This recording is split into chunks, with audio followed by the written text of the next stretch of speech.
All right, Hello. welcome to the podcast. This episode, the Bahrain Grand Prix, a little light because of the time difference between the race and where we are, but I'll just run through the race results first. Rosberg won the race from Raikkonen Hamilton, followed by uh, Ricciardo Grosjean, and then Verstappen Kvyat, Massa Bottas, and who was 10th? Yes, Stoffel Van Dorn. Great. So let's discuss the race winner first. Nico Rosberg, second race win in a row, fifth in a row if you count the end of last season. As David Coulthard put it on the podium, there has been no driver who's won 5 races in a row who has not Mm, gone on to win a World Drivers' Championship. Is this Nico's year, or is it too still early, too early? too early to call. Definitely, I think. But But he he yeah, is in with a very good shout to go all the way this year. but we thought the same thing in 2014, right, when he had a significant lead over Hamilton at this exact Grand Prix. And look what happened there. So but what's up with Hamilton? Because let's be honest, his race starts for the last 2 races have been subpar. Mm. He's been involved in a number of collisions, whether it's his fault or not. Um, does he is he just not motivated to win a championship, or is there something else going on? Of course, he's definitely motivated. Of course, he's motivated. Then why is it why would you think that uh he's making so many mistakes? You I know, think he's still a bit not used to Rosberg. Actually, with the ease that he won in the second half, of 2014, and last year. I think he's not used to it. He's forgotten that Nico Rosberg can actually give him a really good challenge. right? Um, Okay, do you think that he'll pick up the pace, now that he's so far down, or is it a case of even at this stage, he can win the next 2 races, Rosberg can finish second, and they'll still be level on points. Is it a bit too late for that? No, I think Hamilton is definitely, of course, he's still very much in it. Both Mercedes drivers. I think even the Ferrari stand a chance this year.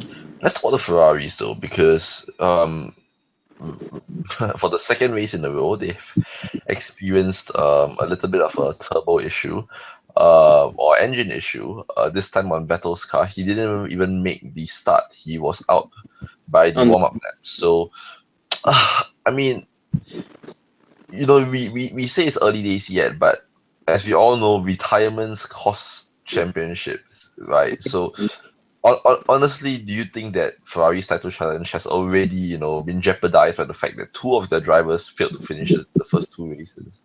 I think yes, it's in jeopardy, but it all depends whether they can get their stuff together, get their shit together for the rest of the season. This is not very good news for them to lose first Kimi, then now Vettel, and especially since Vettel is, considered to be more consistent than Kimi. So to lose Vettel is actually quite a big blow to their WCC hopes. Let's face it, WCC. DC, you mean? Yeah. Yeah. Let's talk about the drivers' championship though, because Vettel is behind a team that has bought many parts of Ferrari, Haas F1. Mm. That Grosjean with a fifth place finish. Clearly the car is good. It's not just a situation of the driver doing all the work, because you won't be getting a sixth and a fifth place. It was just the driver, right? So right. clearly the car is better than we've let on. Does that discredit Grosjean's performances in any way? No, I think Grosjean knows that the car is a really good car. He Right. definitely knows that. But it's also a lot of Grosjean. You saw Gutierrez wasn't exactly flying with the car. Yes, he was not bad in and out But he had around problems, the right? corners. He had a brake Right. failure. But I'm like before the race and before. in Melbourne before Alonso plowed into him. Yes, before Alonso plowed into him. So I Alonso, think yeah, go ahead. really You what really first. what Gutierrez wasn't challenging the way that Grosjean was, even though they were both on very similar strategies. But I mean, I don't know. Gutierrez maybe is just a bit excited to be back in F1. But I think what we can, say about Haas is that they are very, very good on their tires. At Yeah, least on the super soft tires because they make it definitely. last for so long during the race. Let's talk about Red Bull because I think we now have a bigger, picture of where Red Bull are in the pecking order. It seems, at least on the surface, that they are ahead of Williams. They've Yeah, jumped the barrier, and they're now third, in the pecking order behind Ferrari and Mercedes. all right. Yeah. Ricciardo put in a solid performance, as usual. But how would you rate Kvyat's performance? Is it enough to make up for the fact that he's had some dismal qualifying results in the last two races? I think he needs to pull up his qualifying. He has good race pace, but he needs to pull up the qualifying because pure race pace alone is not going to get it because you start going up, you start running into the Mercedes, you start running into the Ferraris, now you got the Haas from Grosjean at least. And all these guys, they are up there and about. Toro Rosso, do not count them out, Sainz and Verstappen. So they are all up there. So you only have like 6, 7 positions very very competitive, and if Red Bull wants to be in there consistently, Ricciardo is doing a good job, but Fiat needs to improve on his qualifying Do you performance. think there's a place for Kvyat to go if he doesn't, stay in Red Bull next year? Aaron might want him, but we already know how well Stoffel Van Doon has done in his debut, so depends. We might see Button retire next year, maybe Alonso a couple of years after that. But if he loses his seat this year, I'm not really sure. Maybe Force India might pick him up. Sauber perhaps. Hmm. Okay, let's talk about the other teams. Once again, Williams, uneventful race, stupid strategy. Oh yeah. Honestly, there's no saving grace to Williams's race, right? Bottas smashing to Hamilton at the start, and then them trying to do some ridiculous medium tire strategy that didn't work. Um, that's I don't think that there was anything that went well for Williams's race. Verstappen though, pretty Mm. decent performance by the youngster. Yeah, I he's done well. I think yesterday.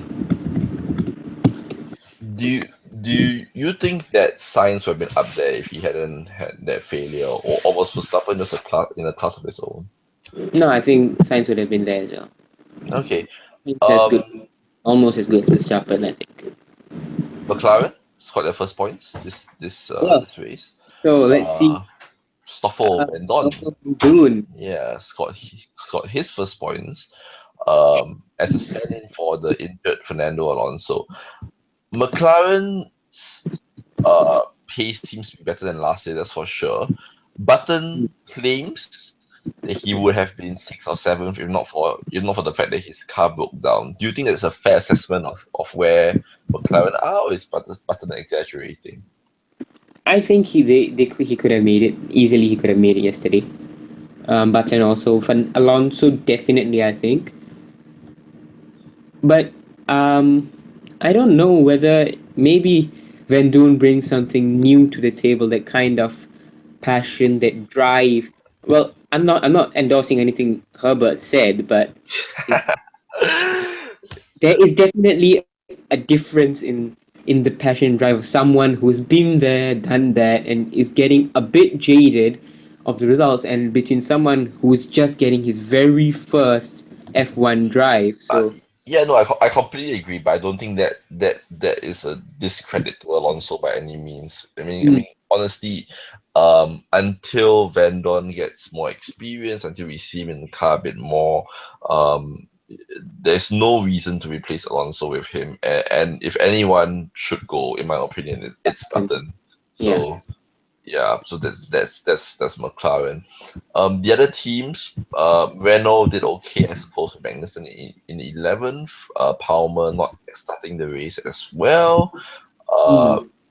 Marcus Ericsson, though, in Sauber, doing a pretty decent job for a team that seems to be to may not even be on the grid next race. Monisha Kauterbon missed the team's press conference to try and get some money for China. Um, if Sauber do and wind up leaving the sport or folding because of a lack of sponsorship, will Formula One miss them? Definitely, Sauber. I know to new fans, they really won't see that effect that Sauber has. They've always been around, BMW Sauber, and now So Peter Sauber will be missed. His team will be missed, but he may not. They may not just leave. Apparently, James Allen and other sources are claiming Alfa Romeo are interested in F1 again, and they are interested via entering via Sauber. Alpha Might will Alpha win-win. Romeo. Hmm, that would be really interesting. But how will this happen? Like a mid season takeover, or Yeah, might be a mid-season takeover. I mean, they already have a Ferrari power unit, and Ferrari probably won't mind. I mean, they are the same company at the end of that's the day. true. That's true. So Ferrari will be like, Hmm. hey, why not? Yeah, go They ahead. get Take the Haas in car. there. They get Ferrari. There's Haas, and then there'll be Alfa Romeo, and there's Right. like three teams that's feeding them data on engines, on aero. That's an interesting thought. I for one would think that this will be a massive lifeline to both NASA's and Ericsson's careers. Hmm. Although let's be honest, Ericsson has not been the best money making machine for whatever team he ended up joining. Considering his first team was, of course, the now defunct Caterham. Um, right, let's look at the other performances. Yes, Manor with Pascal Verline, my driver of the day. I'm not sure about you, but Verline did very well. Considering that the car that he was driving was at the back of the grid last year, considering the fact that Rio Haryanto was nowhere near his pace, although an argument can be made for Haryanto just being a shit driver. Yeah, But Verline, I thought, defended his position very well, attacked drivers who were faster than him. Um, I don't know, like, is this a new style? Honestly, think that he is as much talent as Mando is. I think Werline's got it in him. He was not bad in Yeah. he's not bad in Melbourne as well, Oh yeah, and yeah. Album. he did pretty well today. But you have to see that there were only what 5 cars behind him.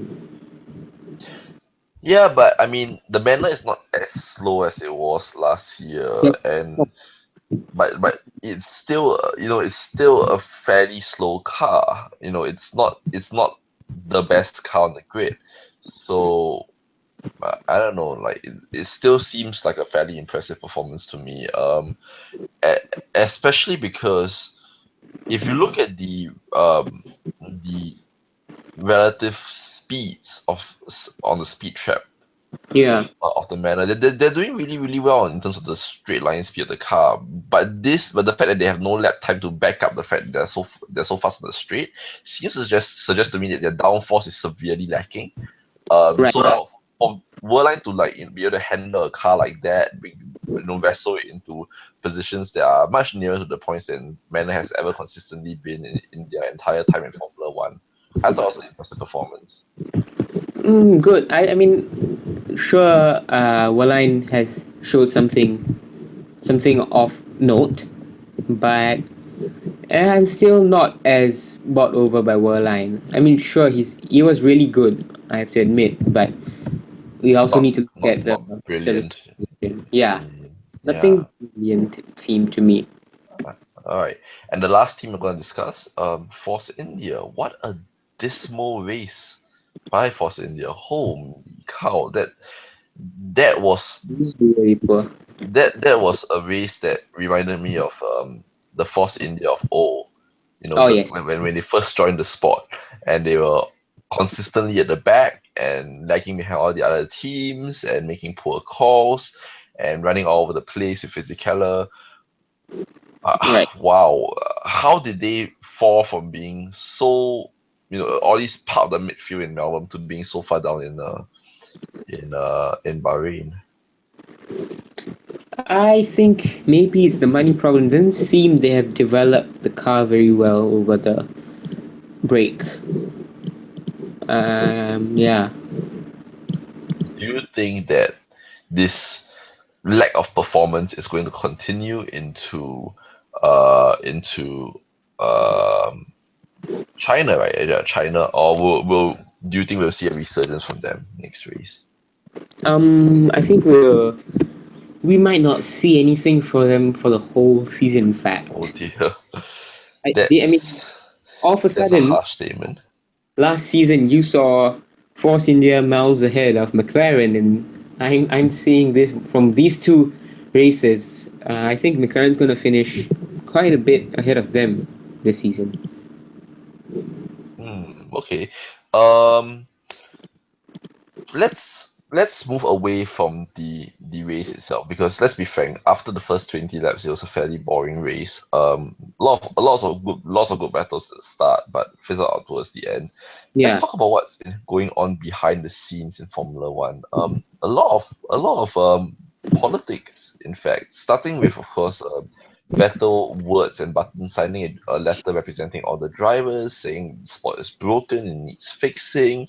They're not happy with the current way that the sport is run. And then Bernie replying by saying that the drivers are just windbags and they have no real say in Formula One. Bernie, well, what he says, but I don't think it really matters at this point, does it? No, I really don't think it matters at all. In fact, but I think Bernie um, is cognizant of the fact that the drivers really don't have much power in terms of determining what the sport's direction is going to be. That's up Yeah, to I him think and that's that to the statement was FOM. probably something that says, keep your nose out of Formula One politics. Okay, this is between me and everyone else up here, not you guys on the ground. Right. The other people up there, though, are a little,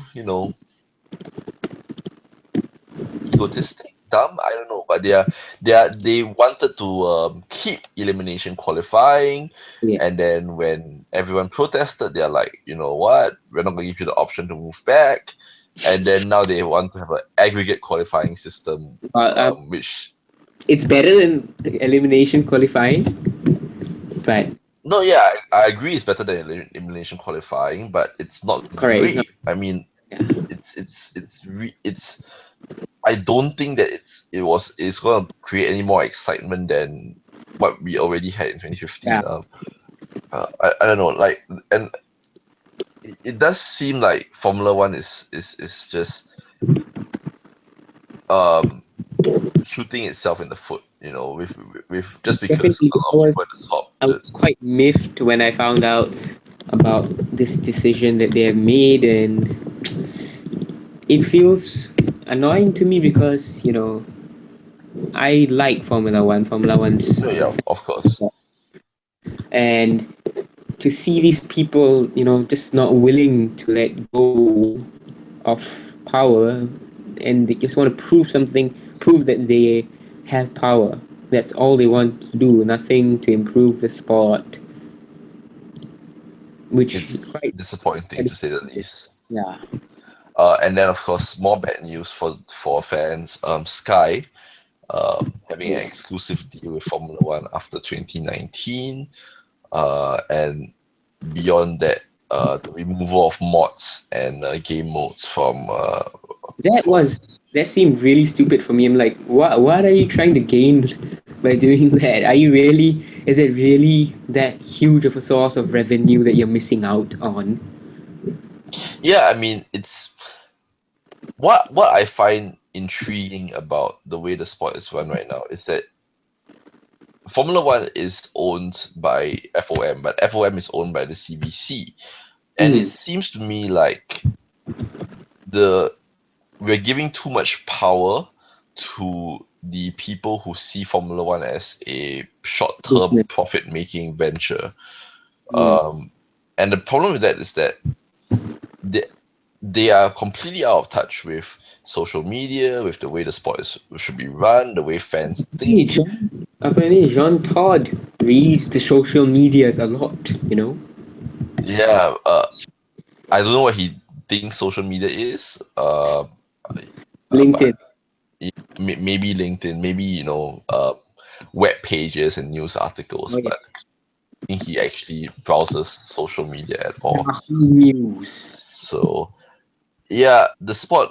I don't know. I think that uh, a lot of people are saying, if Bernie Ecclestone leaves the sport, things are gonna get much better. I disagree, because I the think people he's who a are running the power. sport, are not. It's not just Bernie. Bernie, is being controlled to some degree by the CVC, and Mm. until we really stop looking at Formula One as as a business and more as entertainment, I don't see a way forward that will please the fans. Um, yeah, I don't know. It seems fairly disingenuous to me that we will have so many things that so many decisions and policies that hurt the fan base. And let's face it, we're having Formula One is having less viewership year on year. Ticket sales are falling. We're getting Yeah. rid of, we will be getting rid of Monza, one of the most iconic tracks in the world. I don't know. It seems that this year could be a real page turner in Formula One, because a lot of the anger that has been simmering over the last 3-4 years seems to be Yeah. coming to a head this year. ठंडा मौसम हो गया बाहर मैं चलाओ क्यों क्यों shut up मौसम बहुत ठंडा हो गया रिकॉर्डिंग हो रही थी sorry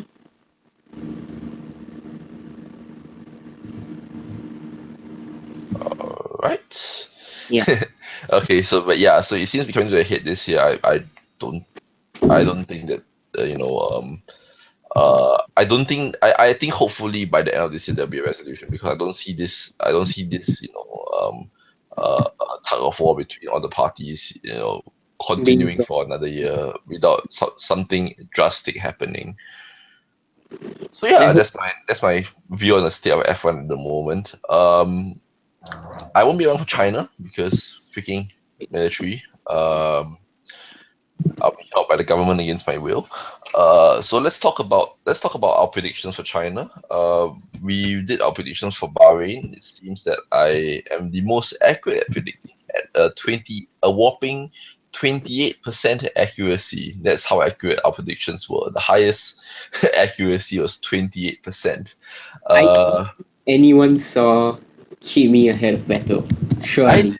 I did. I That's mean, that's why as that's why the seriously 28%. without. I think Kimi Yeah. So Vettel in terms of no when there's no car failures, I don't think it's gonna happen. yeah, but well, I based it on the fact that Kimi had great performances at Bahrain, so I just decided That's to true. put a bet on him there. But anyway, it worked out. So let's talk about China though. I won't be watching the race, but Mm. I think and you can quote me on this, it'll be the start of Hamilton's resurgence, because Hamilton traditionally against Rosberg has been doing fairly well in Bahrain. Sorry, in China. He Mm. won the last two races. Before that, obviously, Rosberg won 2013 race after bad tires. No, wait. No, wait, sorry. Rosberg didn't win the 2013 race. It was Fernando Alonso that won the 2013 race. So, yeah, Rosberg has never actually performed better than Hamilton in China before. So, I'm putting my money on Hamilton to get the win. Probably it'll be business as usual with Rosberg second and Vettel third. What do you think? I think yeah, I think it'll be Ham Rosberg actually. Yeah, same old, same old. All Yeah. right. I'll I leave it to you to keep the ship afloat in my absence, and hopefully we'll have an interesting race in China. Right, sure. Thanks. All right. Take care. Bye.